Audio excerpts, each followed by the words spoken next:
Vande Mataram. We'll have Vande Mataram now.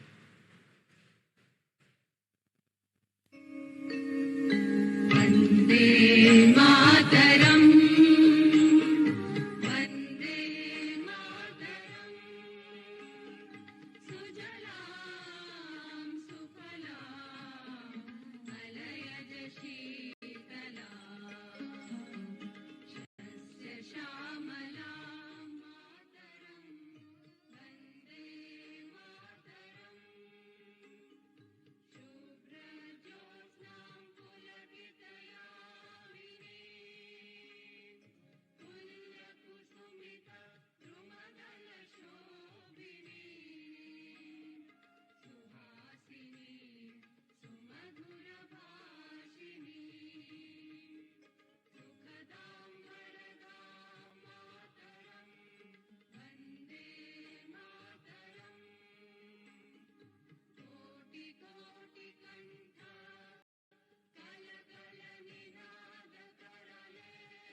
माता की जय. Kindly take your seats. Ellarigu namaskara. Good morning, everyone. Welcome back to the second day of two-day lecture series in the occasion of 100 years of Sangh journey, New Horizons. We have here achievers, influencers, dignitaries from all walks of life, be it administrators working in defense sector, social, intellectual, educational, legal, economic, health, scientists, dharmic, arts and sports areas. Many foreign delegates and diplomats also present here. I'm very happy to welcome you all, and let's start today's sessions with introductions. I am honored to be here to introduce the senior Sangha functionaries on the dais. We are fortunate to have Sri Dr. Mohan Bhagavatji, Parama Pujaniya Sarasangha Chalaka of Rashtriya Swayamsevak Sangh.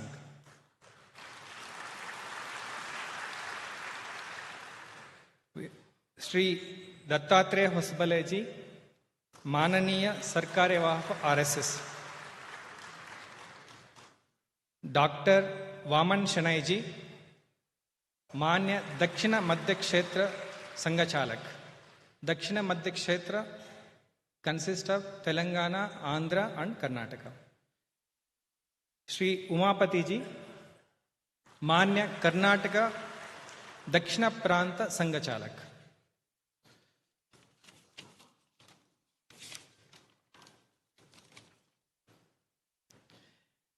Yesterday,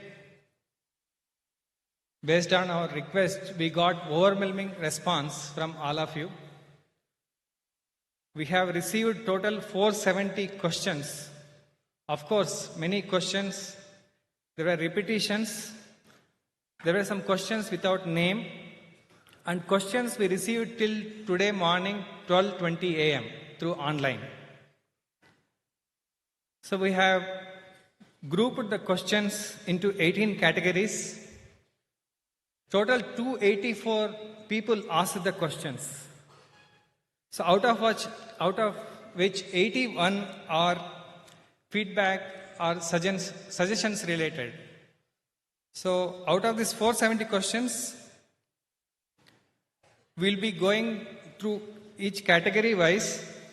So I'll be asking questions one by one. I will be also reading the names. If you are here, please stand up that time. So let me start the questions.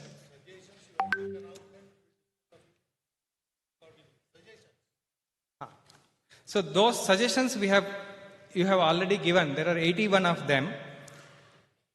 Thanks for such quick feedback, suggestions and opinion. Wherever it is appropriate, we will be taking action in the due course of time. Thank you. So let me start the questions. First set of questions are related to RSS organization and policies matters. The first question is Sangh and legal authenticity. Name of the persons who have asked this question is Sudhindra Budia, Ravi Shankar Bhatt, Sundar Raj Urs. The question is, why Sangh is not a registered organization? Is that by chance? Is that by choice or to avoid legal obligation? Why Sangh does not address its misconceptions directly? Registration, funding, etc. As for the answer, it has been given umpteen times. But those who want to raise the questions, they go on repeating the questions. So, repeatedly, we have to answer it. This is not the first time this point was raised. You know, Sangha started in 1925. So, do you expect us to register with the British government? Against whom our Sarsangha Chalak was fighting at that time? Then after independence, the laws we have now in Swatantra Bharat, they do not make registration compulsory. The legal status is also given to unregistered body of individuals. So we are categorized as body of individuals. And we are a recognized organization. So Income Tax Department asked us to pay income tax, and there was litigation. Income Tax Department said, the court said, this is a body of individual. And our Guru Dakshina was exempted from that income tax. We were banned thrice. So government has recognized. If we were not there, whom they banned? And each time courts resolved the ban, they dismissed the ban and made RSS a legal organization. So many times questions are asked in assembly, in parliament, statements are given, pro or anti-RSS. All this is not without recognition. Legally, factually, we are an organization. We are not unconstitutional. We are within that constitution. Our status, legal status is within that constitution. So we need not register. Many things are there which are not registered. Even Hindu Dharma is not registered.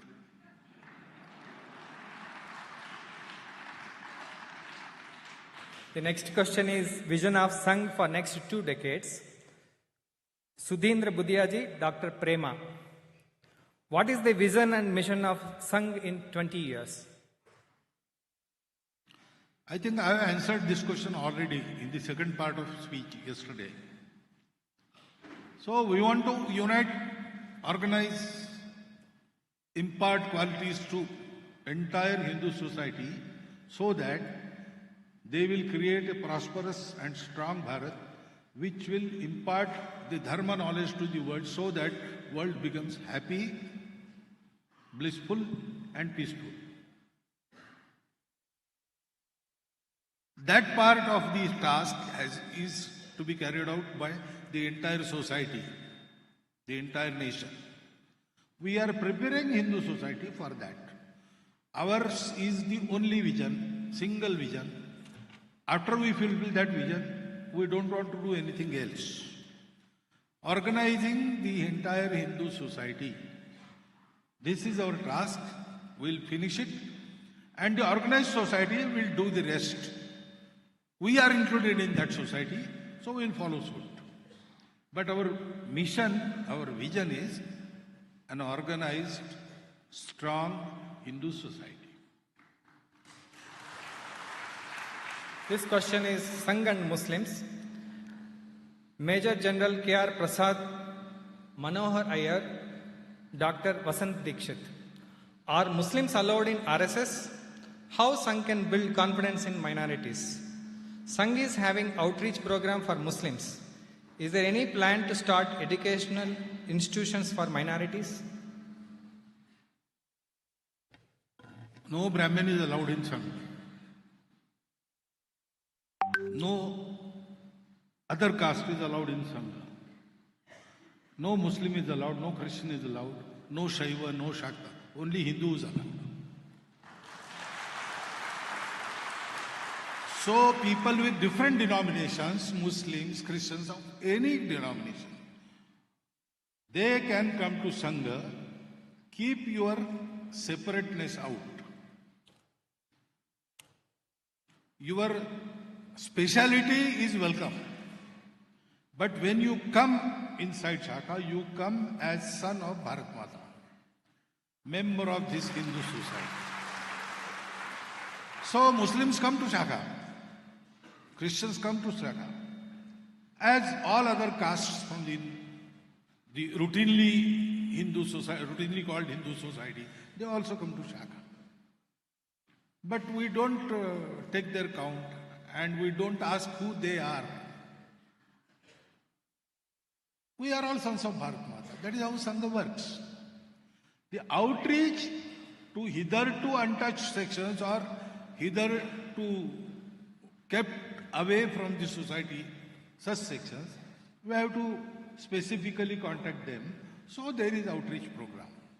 But outreach program doesn't mean that we'll do something there. Actually, Sangha says, we will not do anything for anybody. Each has to do his own duty. Each has to bring about his own uddhar. Nobody else will come to you. Even God will help those who will help themselves. We will enable you to do that. We will prepare you to do that. So don't expect anything from Sangha. But if you come to Sangha without expecting anything from any other fellow, you can do your own. That is what we are going to teach. So outreach is there. If they are doing some noble deeds, we will help them. But schools for Muslims, schools for Christians, schools for Brahmins, schools for non-Brahmins, we don't do that. Sangha does only Shakha work and man-making. Swayam Sevaks have different organizations which are separate, autonomous, independent, and we expect them to become self-dependent so that they don't require any help from outside. even from Sangh. But they will do all these things on the same principle. God helps those who help themselves. So maybe there are Shishu Mandirs in Muslim localities also. They are run by Vidya Bharati, not by us. That type of work is there. But outreach is purely come and give. To appeal that. Come to Sangha and give your everything in the work at the feet of Bharat Mata. Sangha doesn't give anything. Sangha asks for everything. That is Sangha. So next question is related to Sangh Janji as well as new forms of Sangh. Balaji, Dr. Shalini, Malavika Kadalol, Nidhi Agarwal, Jawahar, Raghavan Sampath, Professor M.V. Alakawadi, Dr. Kiran KJ, Unnikrishnan Menon, Srinath Bhatni, former board member of Infosys, Professor Suresh Jagamashetty, Vice Chancellor, Dr. Anand Shankar, Ajay Rati asked this question. There is one more question. After this, I will read that question as well together. This question is, in the age of emerging technologies like artificial intelligence and attractions, what is the plan for RSS to attract and address interests of Gen Z? How to address Gen Z, make them educated of Indian cultural roots as they are much attracted towards Western culture and are easily becoming prey to wokeism. The next question is on new forms.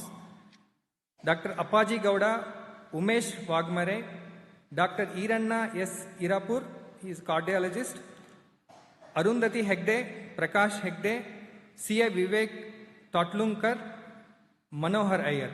The question is Sangha planning to redefine Sangha in a new forms for modern age? How can trans women connect and contribute to RSS? Trans women. How trans women? Transgender. Yeah. How Sangh is planning to expand it into newer areas? Can youth be trained like soldiers? Implementation of meditation, cardiac health, etc. Could such practices, such changes could be brought in?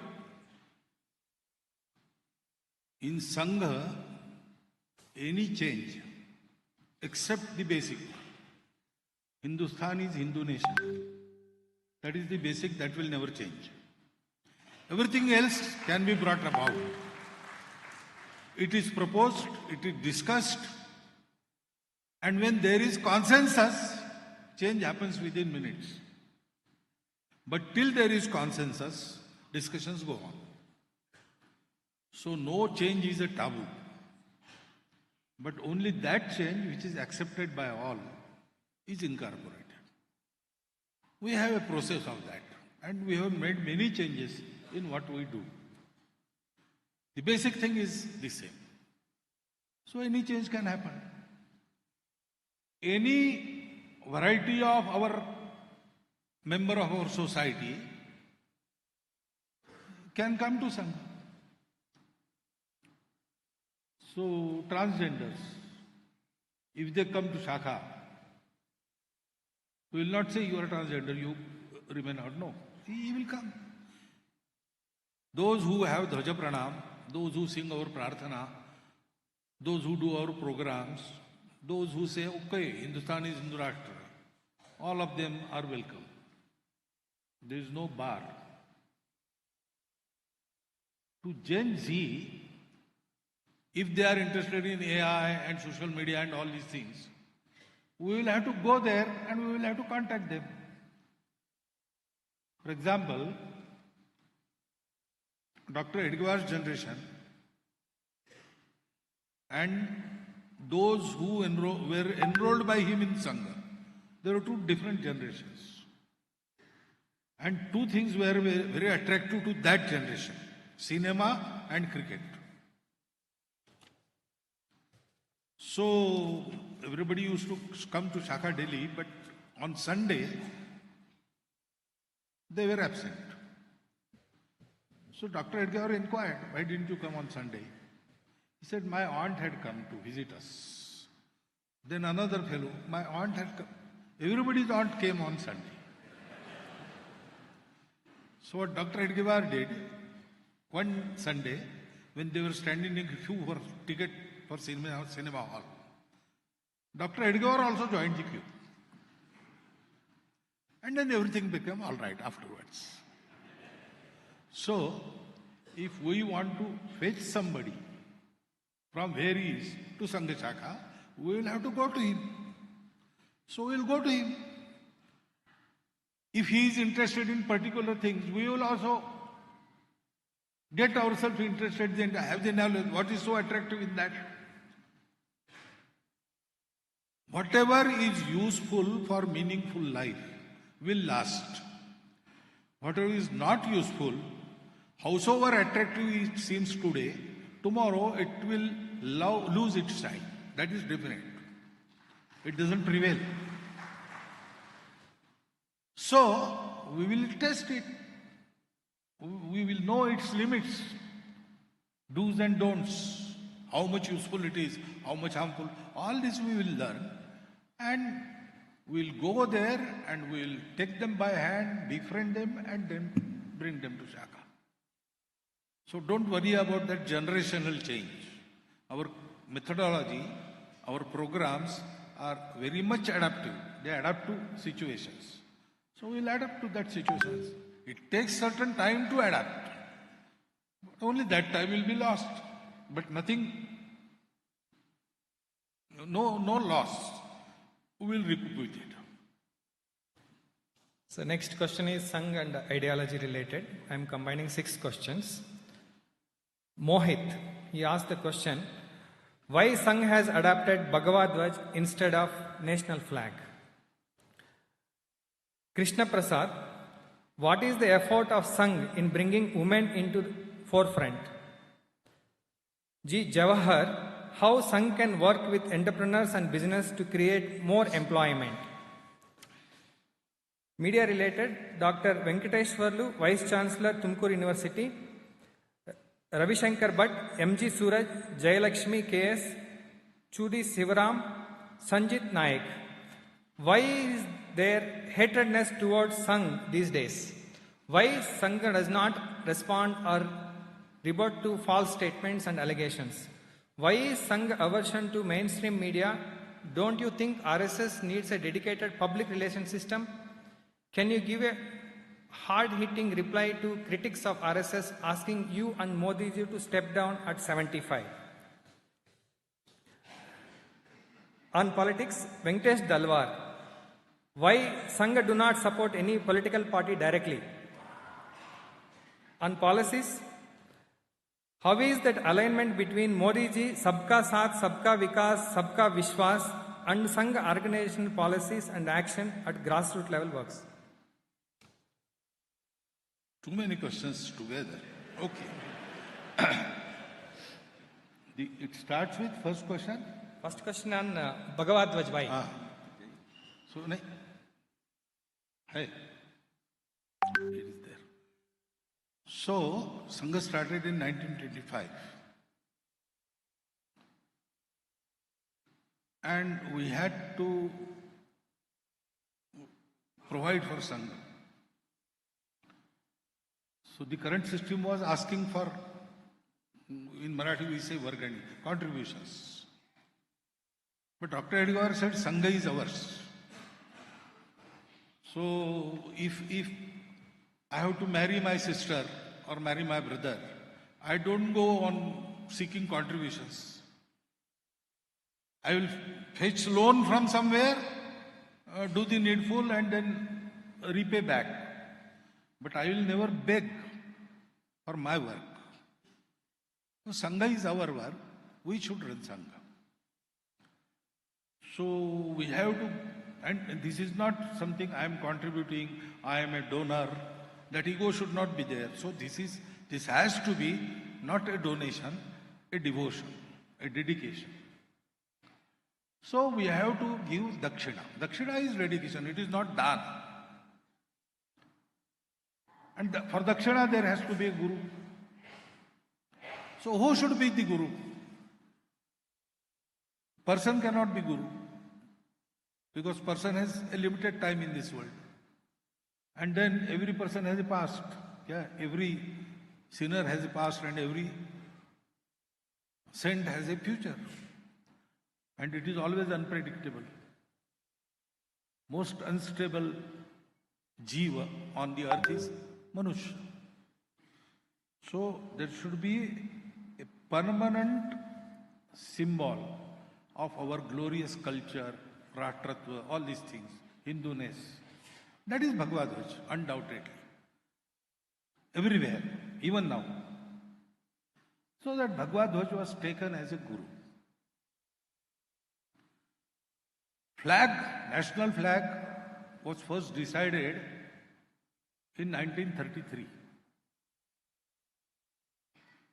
And the flag committee unanimously recommended the traditional Bhagwa to be the flag of Swatantra Bharat. But then Gandhiji intervened and for some reason he said 3 colors. On the top Bhagwa.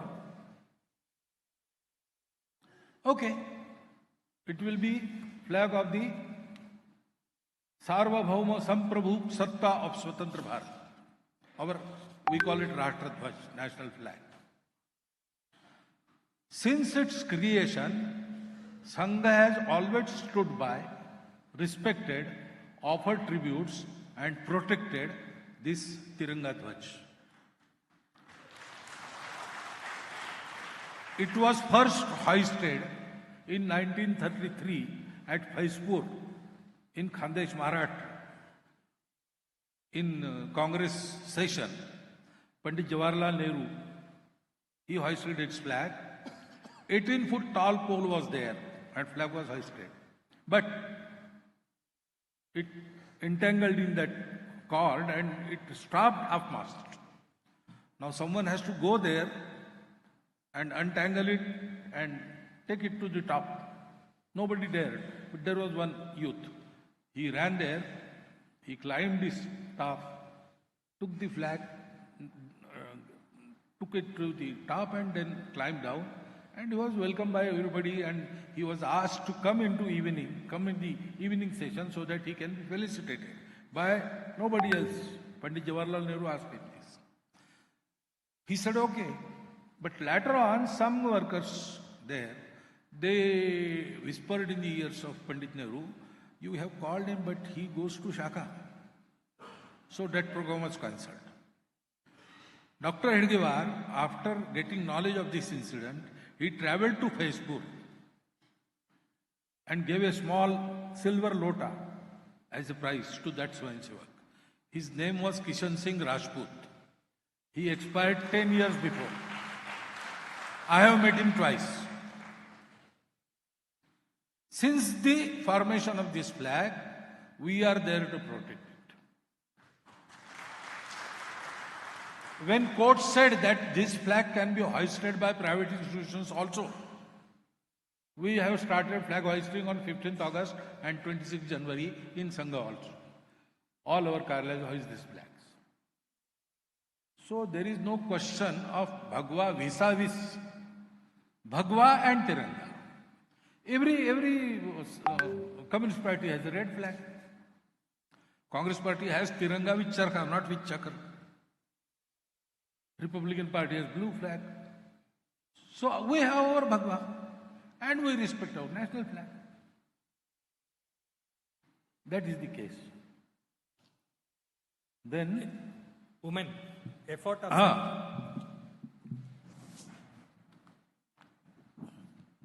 effort of Sangh in bringing effort from women started in 1933. Thank you. In 1933, in those times, young workers, if they started working in women also, there was scope for much whispering. It was harmful for young organizations like Sangha to do that. So Dr. Hedgewar didn't go there to work in women.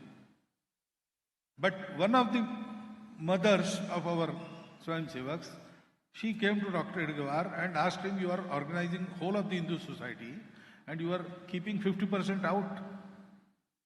So Dr. Edgawar said, I cannot do that. It may harm my organization in its childhood only. So, if some lady does this work, I will do it. I will help her. So she started Rashtra Sevika Samiti. And it was agreed at that time that Sangh and Samiti will go parallel, never meet, but always help each other. And we are doing that. Samiti has about 10,000 centers all over Bharat. They also have got some 50 plus full-time devoted pracharaks, we call it Sangha, pracharika they call it in Samiti. They have shakhas, the similar program, the same dhwaj. They have their prarthana with the same spirit but different words. All this they are doing. And whatever our Swayamsevaks do for the benefit of the society, therein women and Swayamsevaks, males, they work together. At the level of execution, at the level of decision, leadership, everywhere, we are trying to bring them at par with the males. Such workers, women workers in various organizations run by Swayamsevaks, they have now started coming together for the emancipation, empowerment and education of women folk of our country so that they will participate equally in the national affairs. That activity we call Mahila Samanvay. All this is going on. So, by agreement, the Sangha programs which are visible outside, therein only Purush, they participate. As a role also, they should have equal participation, the same role in leadership, decision, etc., etc. How Sangh can work with entrepreneurs and businessmen to create more employment?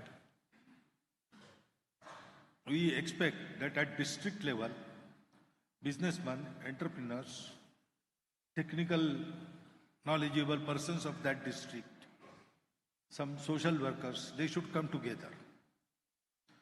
They should survey the district. What skills will provide the employment locally to youth there? And they should create a facility wherein youth of that district will be trained in the same skills which will fetch them employment locally. They need not leave their place. They will get the employment at their home place and they will fare well.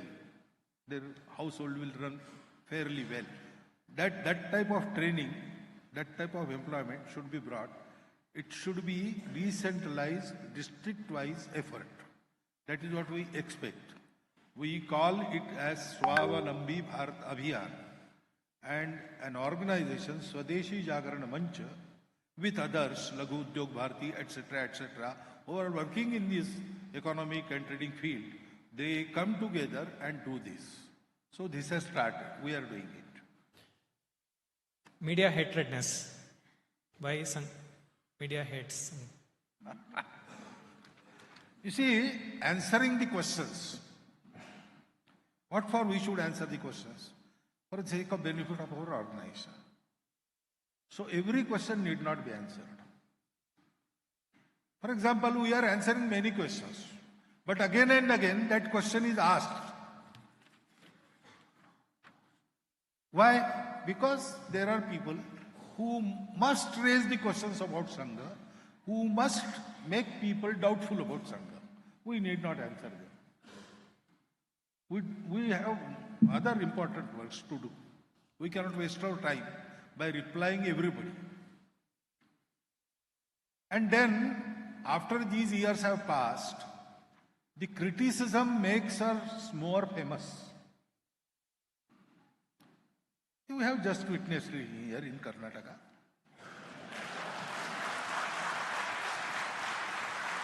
So why should we will encourage them to raise more questions. Then those who ask questions, we have to see what their intention. Those who want to understand. I am answering your questions.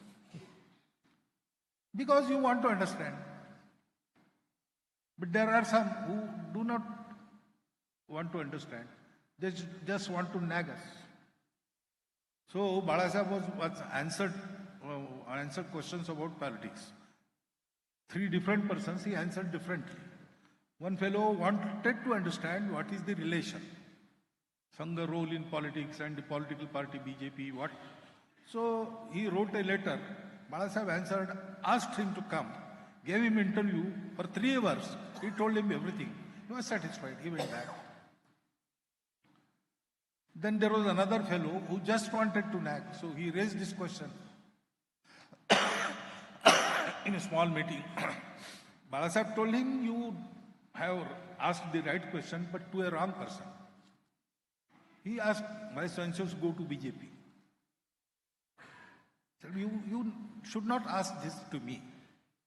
You see, when we don't tell our sons where to go. When they want to go in politics, they try to enter this party. That party says, oh, you are RSS wala? Go out, get out. We don't want you here. Another party says, no, we have resolved not to let enter anybody our party unless he should forego his relationship with Sangh. So every door is closed for Sangh. The only open door, he seeks his refuge there. He goes to BJP. So you go to the other parties and ask them why there is no Sangh in your party. Now, this is not the real answer. But that question was not asked because he wanted answer. And there was still another who was just, for any reason, he wanted to criticize RSS. So he asked this, why do you support BJP? Balasaheb asked him, in which shaka do you go? What responsibility you have? He said, I am not Sangh.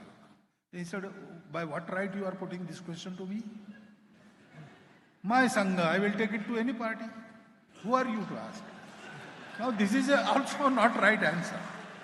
But for that question, so answering questions, it doesn't matter actually.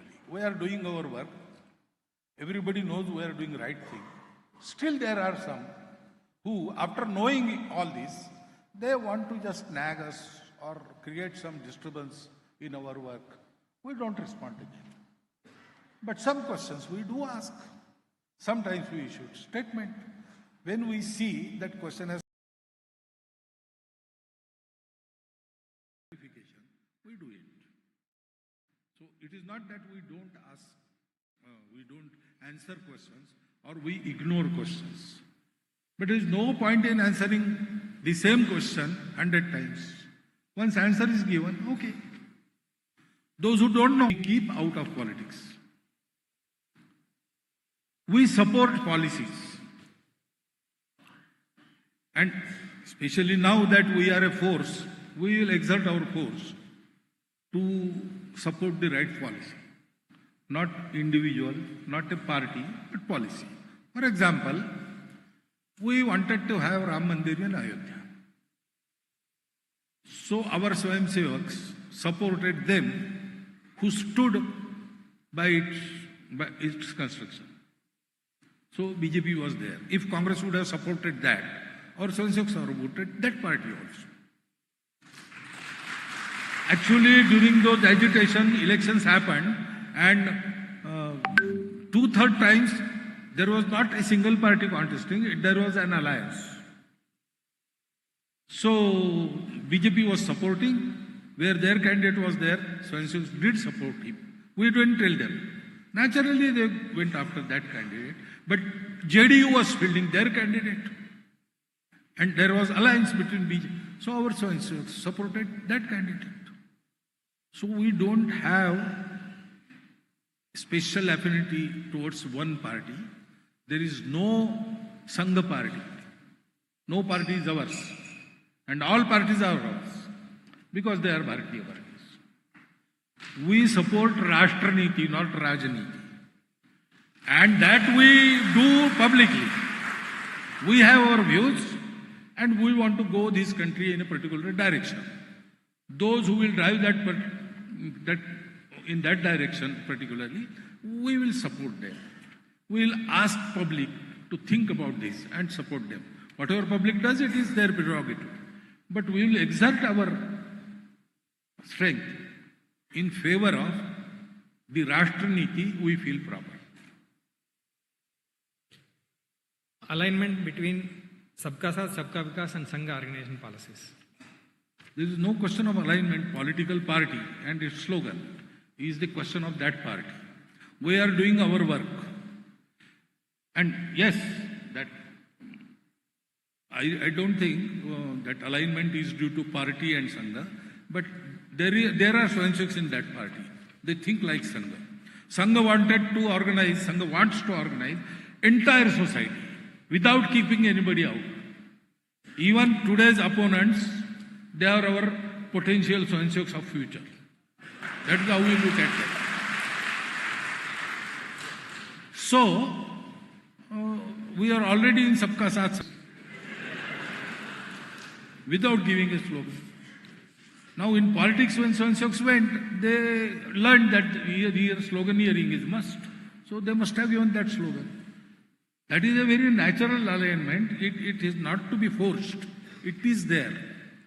That is why everything in favor of national good, any party, any leader converts it into slogan, it is aligned to Sangha work already.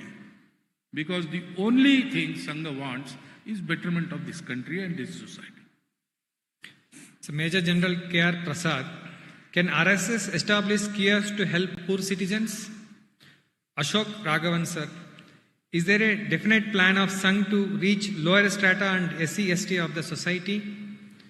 Vishwanath sir asked, is there a significance for individual talent in Sangh? Is there a significance for individual talent in Sangh? Sudhindra Budiak asked, is this not true that number of dedicated pracharaks is dwindling in today's modern era? And there was one question without name. Which system is better, Gruhastha or Brahmachari? If Gruhastha is better, why Sangh is having pracharak system? And Dr. Nitin Garg, how to propagate positive work done by RSS to India and the world? So there are kiosks for poor citizens, raised by Sangha. That kiosk is given name Shakha. The Shakhas run for the earning citizens. Vyavasayi Shakhas are such kiosks. And we are going to take those kiosks to each basti and each center within 10 to 12 villages. That is Mandal Kendra. They have a group of persons, namely Jagran Toli of that Shakha. And their job is to go about their geographical field of that Shakha and see what lacks to anybody or anywhere. And then they have to fulfill that thing. Abhav ko dur karna, samasya ko suljana. These are the only two tasks given to that Jagran Sholi of each Shakha. So we have raised such kiosks. We are going to take them to every basti, every village, and we'll try to do whatever we can about this. Then there is a definite plan of Sangha to reach lower. Every strata we have to reach. But we have our method. We will not reach through propaganda or promotion. We will go there, we will present ourselves, they will see our conduct, because we want to rope in every individual for the betterment of this country. Doing something for him is not enough. He should in return do something for the nation daily. So we'll go to every person, we'll approach him, we'll talk to him, we'll befriend him, we'll take him along. That is our method. So it takes time. But we are expanding. We are reaching more and more geographical divisions of our country. We are reaching more and more strata of the society. And definitely that number of representation of the Hindu society, various kinds of Hindu society in Sangha is steadily, definitely increased, and we can see it now at least up to zonal level. It will come to all India level also. Next step is that. There is significance of individual talent. Every individual is important in Sangha, but nobody is indispensable. We are a team, and team benefits from individual capacities. So there is scope in every team for individual talent, individual efficiency. But every individual keeps his talent within the ambit of team working. That is how it is done in Sangha. So everybody is important and nobody is indispensable. Everybody does his job perfectly. Together we achieve success. Credit goes to team. There is no I in team. But many I's, they join together to make a team. That is what happens in Sangha. Number of pracharaks is steadily increasing. Now it is about 3,700 or so. And it has increased. About 500, 550 youth per annum, they come as pracharaks. And about 300, 350. They, for various reasons, they go back. So every time, 100, 200, increase is there. So it is not dwindling. And society consists of grahasthas. Who is important, grahastha or brahmachari? All are required there. You cannot say that who is important, sannyasi or grahastha. Both are always there. They have to be there. There are 4 ashrams: brahmacharya, grahastha, vanaprastha and sannyas. So brahmachari and sannyasis are part of the society, but the basic, the upholder of all these 3 ashramas is grahastha. So in Sangha, there are 3,500 pracharaks, 3,700 pracharaks. And Swayamsevaks number is about 60 lakhs. So at least 30 lakhs of them are grahasthas. Because we have a race with the time, we have to have such pracharaks. It is the demand of the time. Every grahastha need not do away with his household and come as sannyasi. But those who can, they have to come. So that there will be no need to jump from brahmacharya to sannyas. But that condition of the society is yet to be created. Till that, pracharaks will be there. And because they are full-time and go everywhere, can go anywhere, they have their own importance. But Sangha is not the organization of ascetics. It is the organization of grahasthas. Propagation of positive work.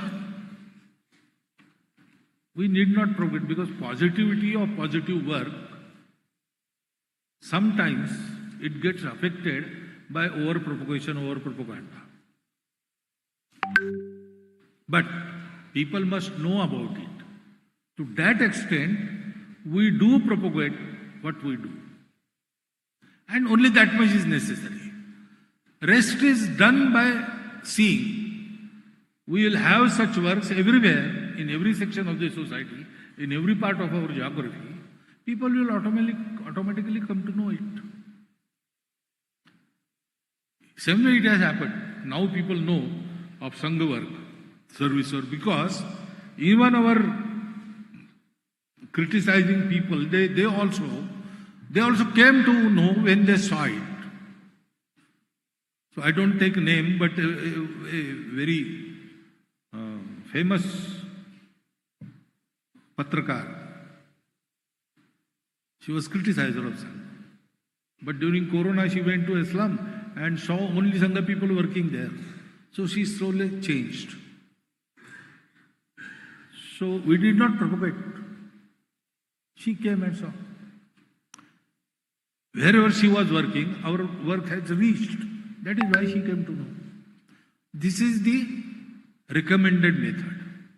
So we have our publications, we have our report of Seva Karyas, all these things come out in public domain, we give them. On our website you will find them. When people come to meet us or we go to meet people, we give them with such. I think here also we are going to give some books. That we do. But it has a limit. In certain proportion, the dosage is important. Overdose will cause harm. That dosage we maintain. The next question is Bharat and national scenario, vision for 2047 and next 2 decades. So first question,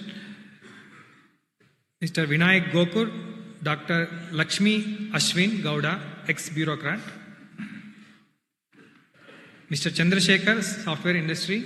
Mr. Jagpati Jha, professor of IIMB. The question is, what is the vision of your Bharat at 2047? What would be the factors impacting it? The next question, similar to this, asked by Mr. Prasanna, Mr. Raghavendra Prasad TS, tech entrepreneur, and Dr. Parladan KK. The question is, what role do you see of RSS in shaping India's governance? What are RSS plans to make Bharat self-sustaining in technology? Please share a practical way forward for peace with Pakistan within a decade. So, accepting this last part, all the answers have been there. Yesterday in my address, today in answering one question. Vision of Bharat in 247, I said that we will prepare the society and society will take care of everything. Along with society, we will also be there. So that is our vision. Param Vaibhav Sampanna Vishwaguru Bharat. What are the plan? Well, our role is preparing the society, man-making. Sangha does only that thing. Sangha has its shakha, Sangha has its Swayamsevaks. Sangha has it, the families, Sangha families. Everything else belongs to Swayamsevaks. They do it. Sangha does nothing, Swayamsevaks leave nothing else. They do everything. Independently, autonomously, separately, and they become independent also. Then self-dependent also. So, what practical way of making Bharat self-sustaining technology is not question for RSS, but definitely it is a question for Sangha Swayamsevaks who are working in the field of technology. So, Make in Bharat, encourage the innovations, bring out the startups, help them. That is happening. Many Swayamsevaks are working through the government also, privately also, through various manufacturers, those who are in contact with Lagodhyog Bharati. The other day, I went at exhibition of IMS. Many of you must have visited that. So there were so many stalls.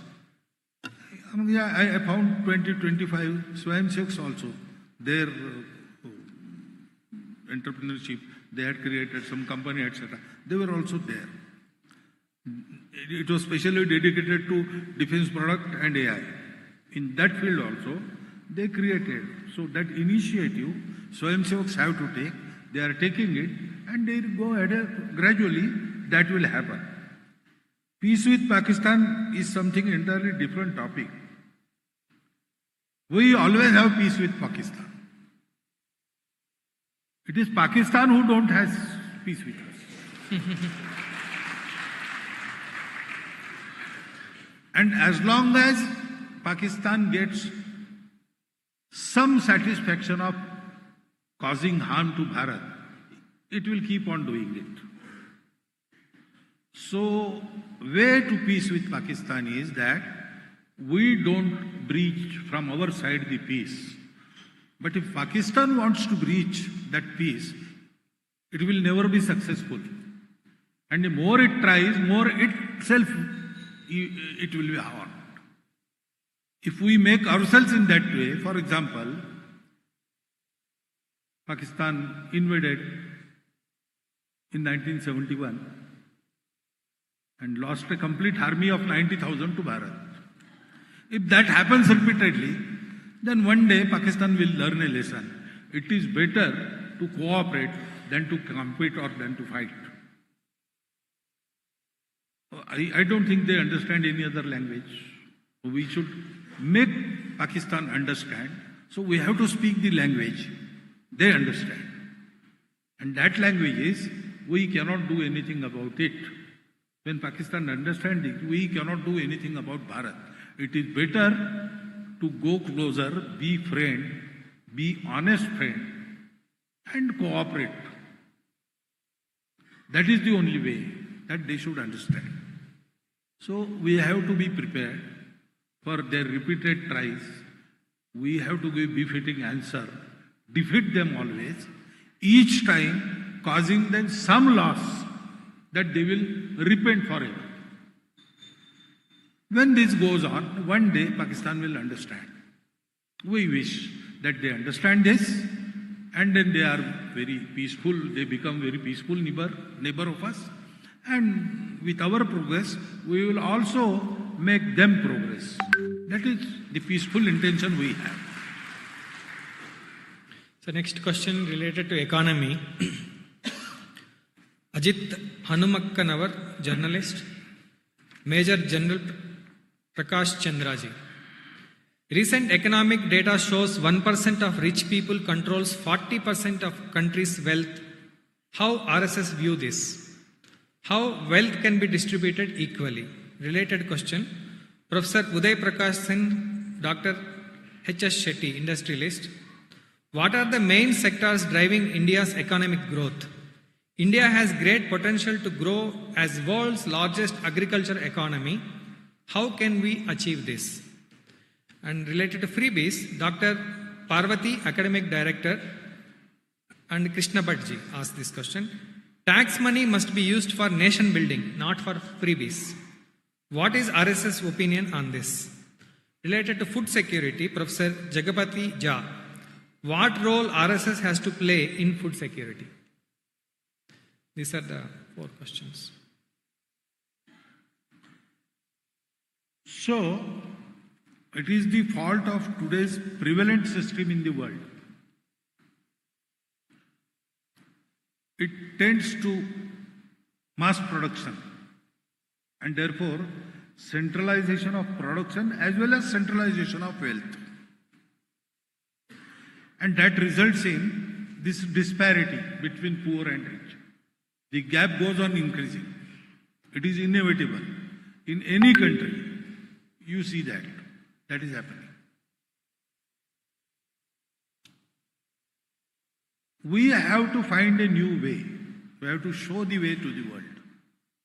And our way is not mass production. Our way is production by masses. Decentralized production leads to decentralized wealth creation. So wealth is not concentrated in the hands of few individuals. It is distributed throughout. Family-wise also, that distribution is possible. It was so once, and it is so even now to large extent in Bharat. The wealth is with the families, not few families, common people. When there was Notbandi, even the householders did not know they have this cash, this money. Because the grandmother of the house, she saved some 2 lakh rupees for the marriage of her granddaughter. Nobody knew.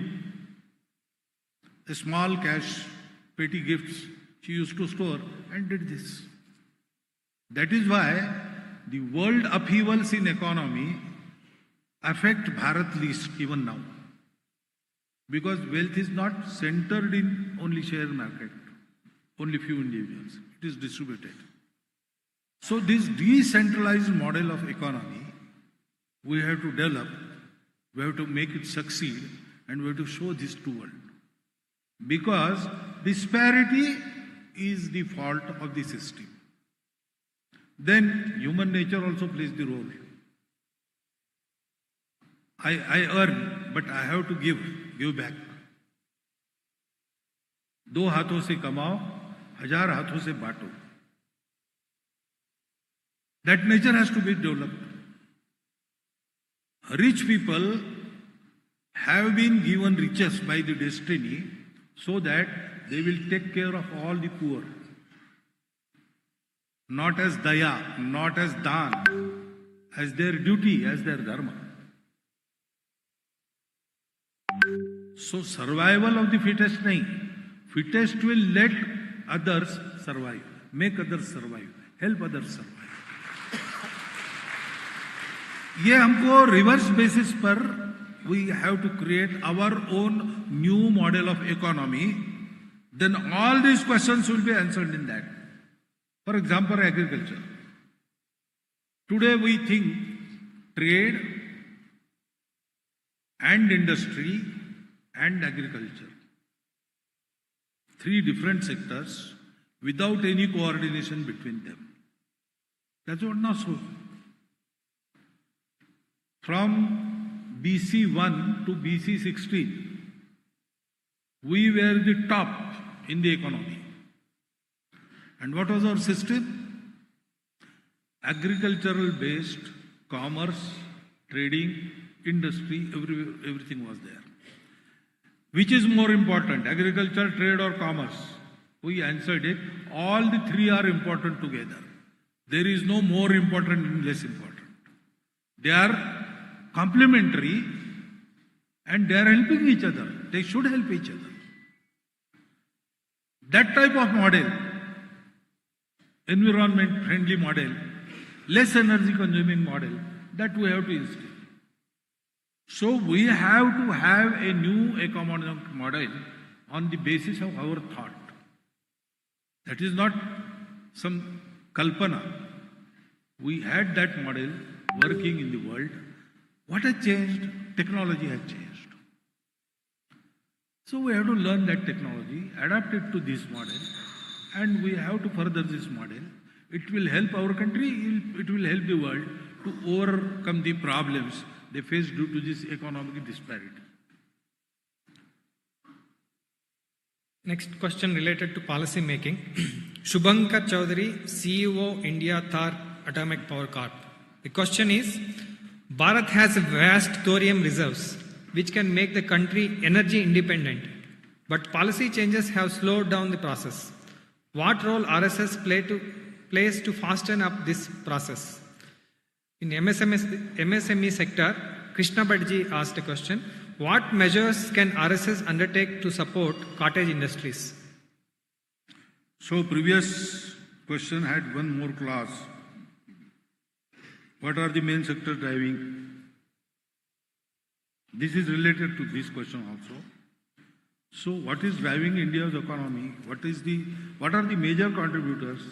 They are MSMEs, cooperative sector, agriculture, and self-employment.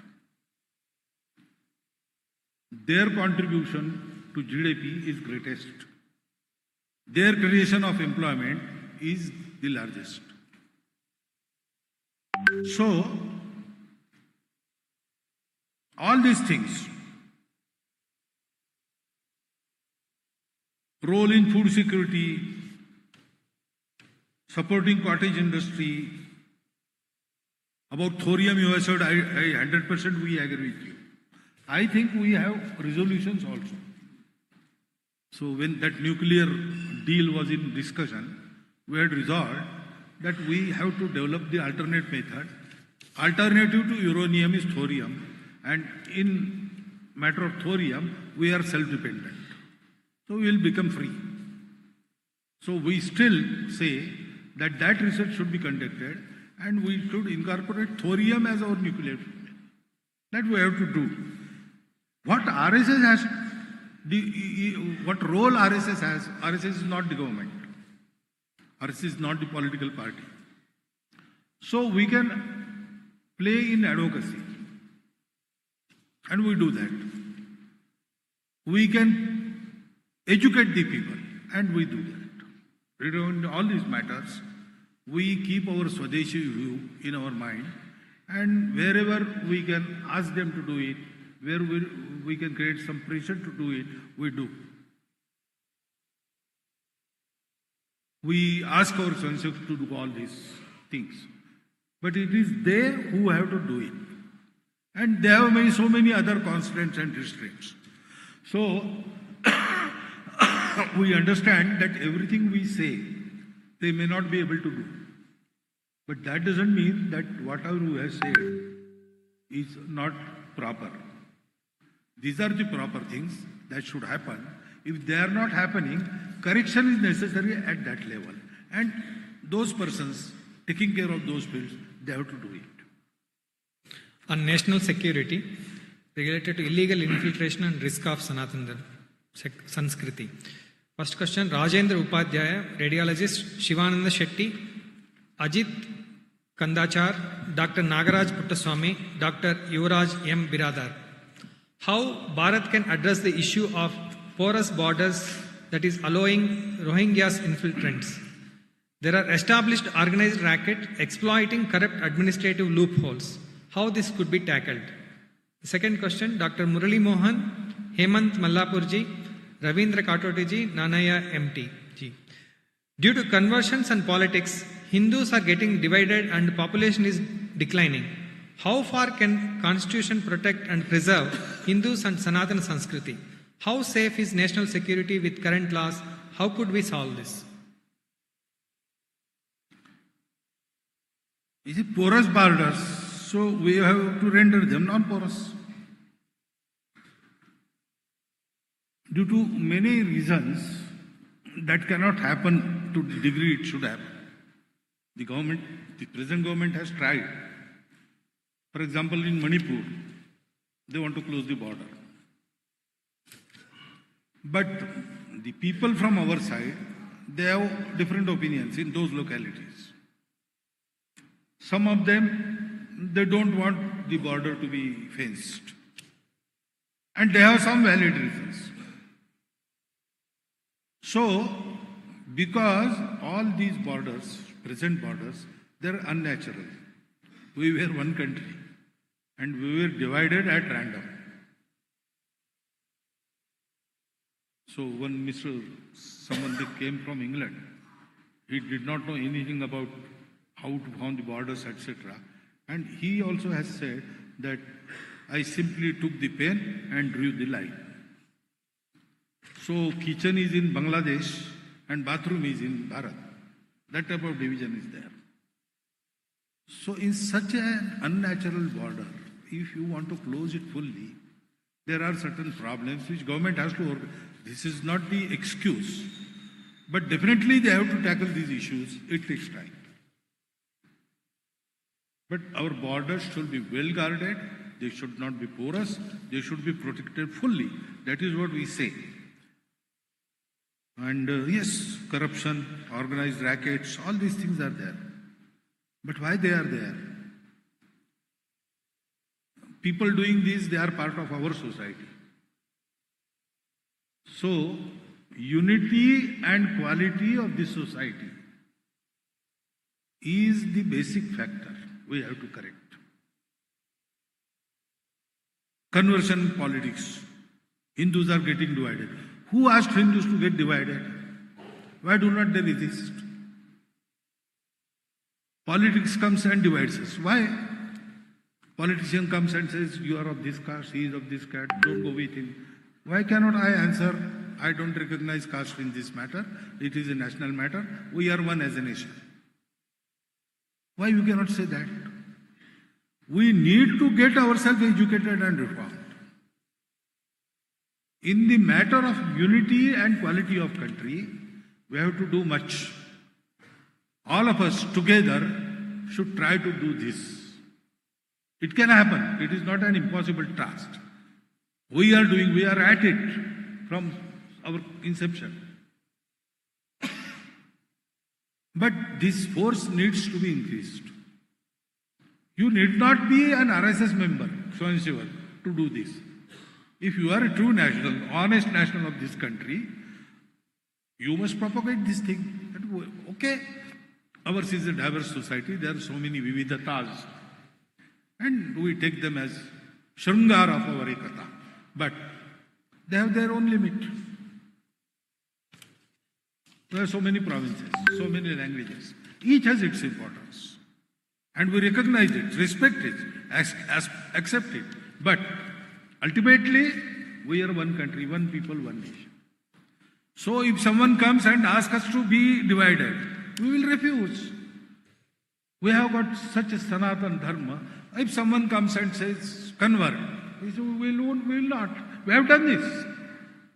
We have done this. Within a century, 3 continents were converted. In Bharat, 3 centuries have passed. Converted people are still a minority, hopeless minority. From Mexico to Siberia, under the sword, the nations were changed, exterminated. For namesake they are there, but there is no that Iran, that Persia is not there, that Rome, that Egypt is not there. But in Bharat, after 500 years of rule of these powers, we are still Hindustan. We can do it. So we must remember this unity, we must remember this quality. We have to make every effort to keep it increasing. That is the root cause, that is the root remedy. So next question is related to religion and caste. As I told earlier, we got 480 questions. We try to accommodate every question as part of this group of questions. Kindly bear with me, I am reading more questions, but all related to caste and religion. First question, Professor Basavaraju, Vice Chancellor, MG Suraj, Dr. Ravindra Puttaswamaya, Tungappa, K.N. Rameshji, Sanjeev Raikar, Professor Basavaraju, Vice Chancellor, Ranganath Bharadwaj. What are the steps taken by Sangh to eradicate caste system? Can RSS initiate inter-caste marriages? Should we stop asking caste in schools and colleges? How the children from downtrodden and marginalized caste can come mainstream of the society? All are caste related only. I am continuing to read a few more questions. Dr. V. Sri Ramakrishnan, K. Ratnaprabha, civil servant, Jerome Anto, Raghavan Sampath, Narasimhan B.S., Dr. Sharan Srinivasan. Political parties are succeeding in convincing a large section of Dalits that they are not Hindus. How to convince SC/ST community that Hinduism doesn't preach casteism and discrimination? What is the action plan of RSS to address this? How we can reach out to common citizen to make them understand RSS values and stops conversion? What is the plan for preventing the conversion? How can we contribute to stop conversion? All related to conversion. Then inclusivity related, Prashant Magadi, Dr. M.V. Alagwadi, Professor, Dr. Narendra Vishwanath, G.K. Vishwanath, Dr. Krishna Prasad, Vijay Kumar. All of them, Dr. Krishna Prasad. They asked, how can we promote inclusivity regardless of language, religion and caste? How to use religion and caste for inclusive growth? How can we learn from the Western countries to remove the caste systems? Caste and politics related, Vijay Kumar asked this question. How to stop the politicians, secularists who divide the society on the basis of caste and misquote Manusmriti? Similarly, reservation based also same caste question. Rohit Deshpande, Ms. Josna Pai, Anant Kulkarni, Professor Basavaraju, Vice Chancellor, Satyesh Bellur, S. Arun Kumar, S. L. Gangadharappa, retired IAS, Major General Prakash Chandra, Major General Prakash Chandra asked this question. How to resolve the brain drain of non-BC, non-OBC students, that is, bringing our talents back to Bharat. How to stop reservation in education sector and encourage meritocracy. The next question, how many years still required to make every Indian feel one family? What is the role of RSS playing in this regard in next 5 years? How to stop reservation in education sector, all related to caste and religion.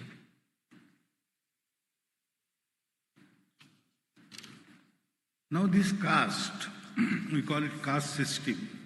It is no more a system. It is caste confusion.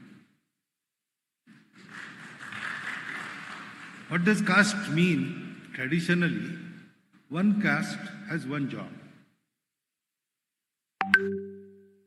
No other can do that job, and this caste has to explicitly, exclusively pay attention to that job only.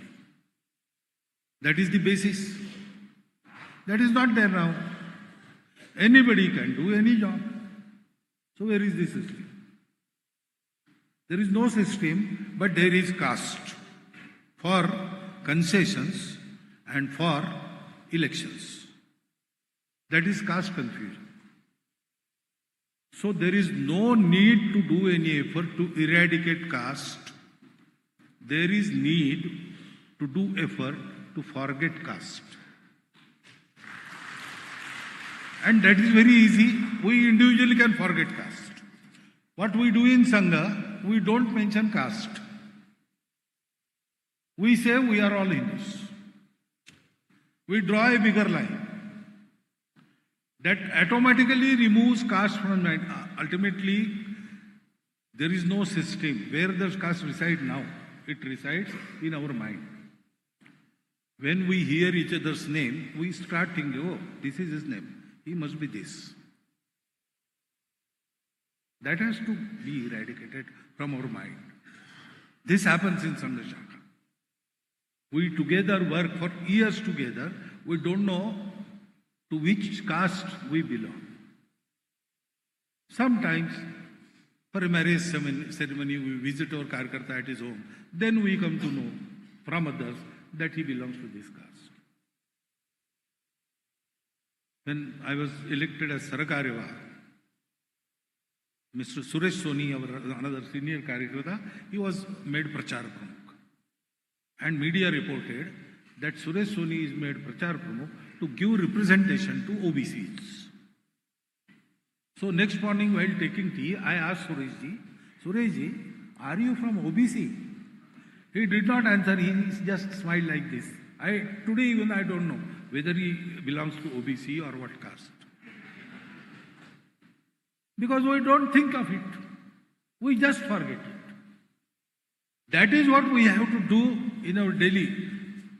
Our friend circle must include every kind of Hindu people. We think Hindus are one unanimous, one homogeneous society. But people think Hindus as from this caste, from this province, this language, that religion, like that. We must include every type of Hindu conceived by others in our friend circle. Wherever we received in particular locality. From all the sections of society in that locality, we have friends. Our family have families. We mix together, we go to each other's house, we celebrate together in Sukha and Dukkha. We help each other. That should happen. And wherever people like us are in majority and in authority, they should try to make Mandir, Pani, Smashan common for every Hindu. That we can do. You need not be Sangha Swayamsevak. You need not have an organization for that. Individually you can do this. You can have friends everywhere. You can go and mix with all the families. You have to train yourself, you have to train your family. If we do that, this caste problem will be eradicated very easily. It will take time, 10 years. But we are trying to eradicate for 1,000 years. Every Santa asks us to forget caste. Every Santa asks us to forget untouchability.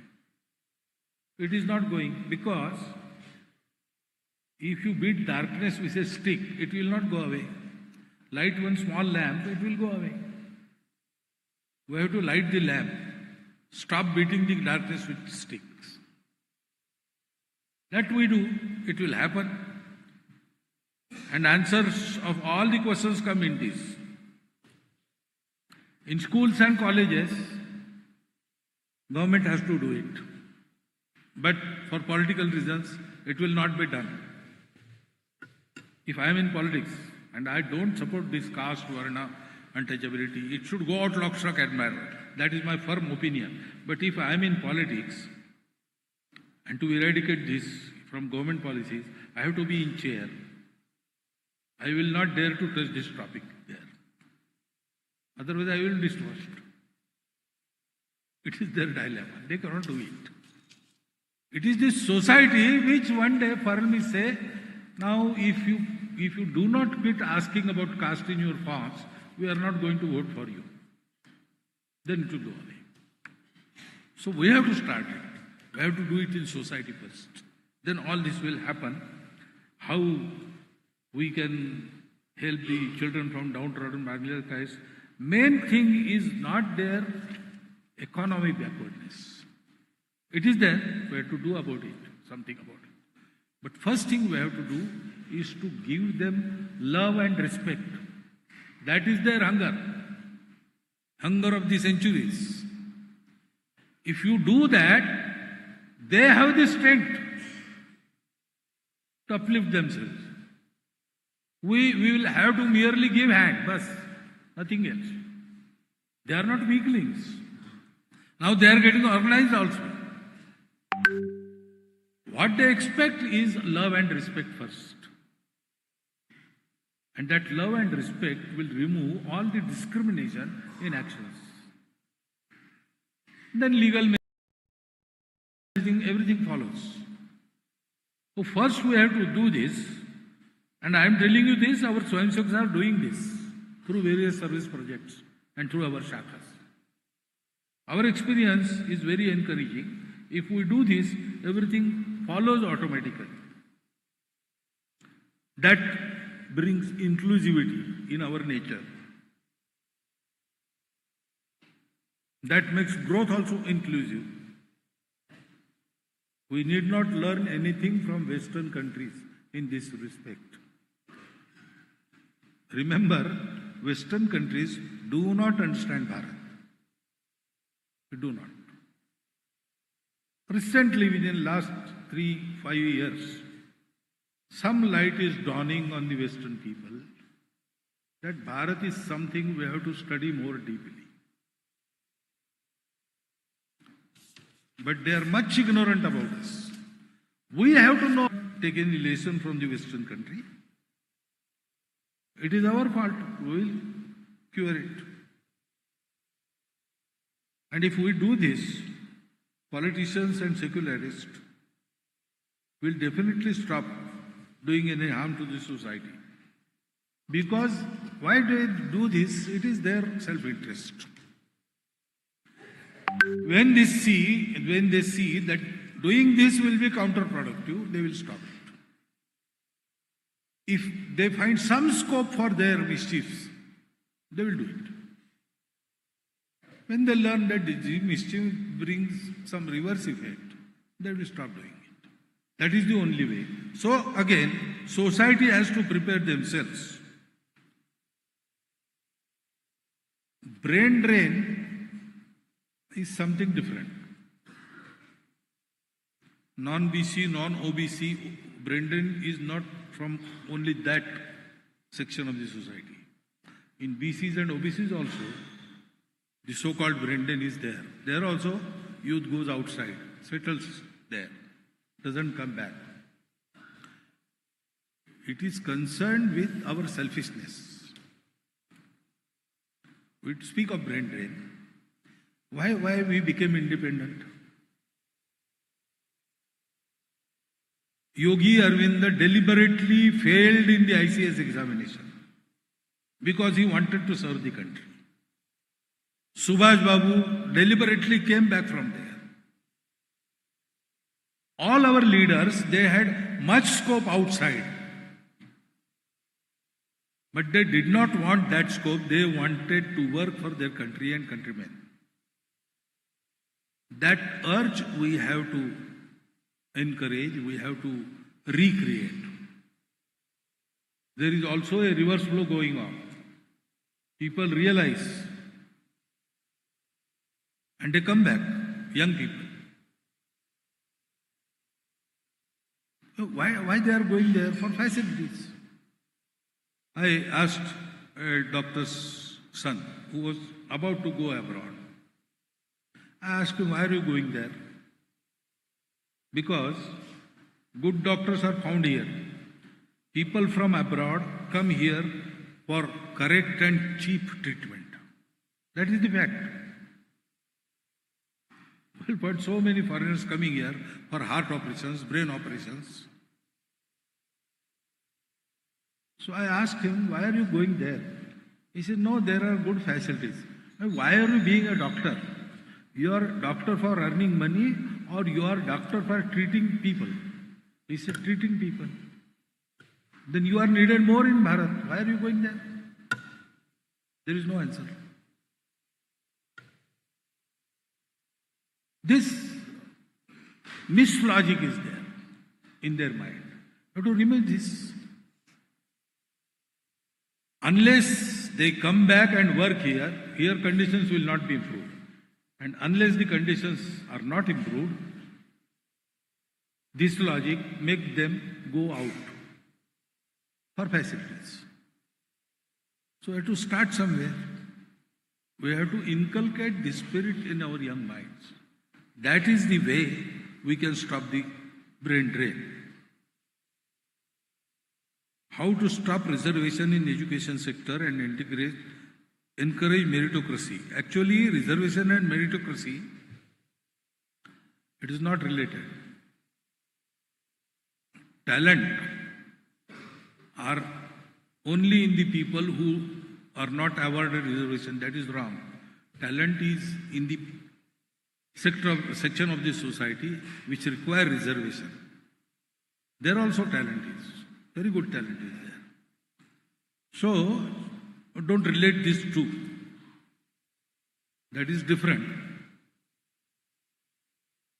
We have to bring our society, every section of the society at par. Otherwise, there is no use of meritocracy. So, we have to understand this. For 1,000 years, the deprived brothers of ours are not capable of compete on equal footing. We have to bring them up. The only way to stop reservation is to create complete equality in the matter of opportunities, love and respect. That has not yet happened. There is covert or over untouchability still in work. That is the cruel fact of our national life. We have to cure this, then everything will stop. Nobody will need reservation. Already there are some people from BC communities who say that now we do not need reservation, give it to someone else who is worthy of it. We were takers up till now. We asked for boons, we got the boons. But now we have to give back. We will be givers now. That type of thought currents are now emerging from that society also. So, we should keep some patience. Let the reservations continue. Let the inequality be eradicated. Then we will have a system wherein all these things will be, there will be no heart burning. I have to be broad-minded about it. Otherwise, there is no other hope. I think I have answered it. Now we will have a break for 20 minutes. It's a bio break. Those who are needed, they can go out and come back in 20 minutes. Thank you.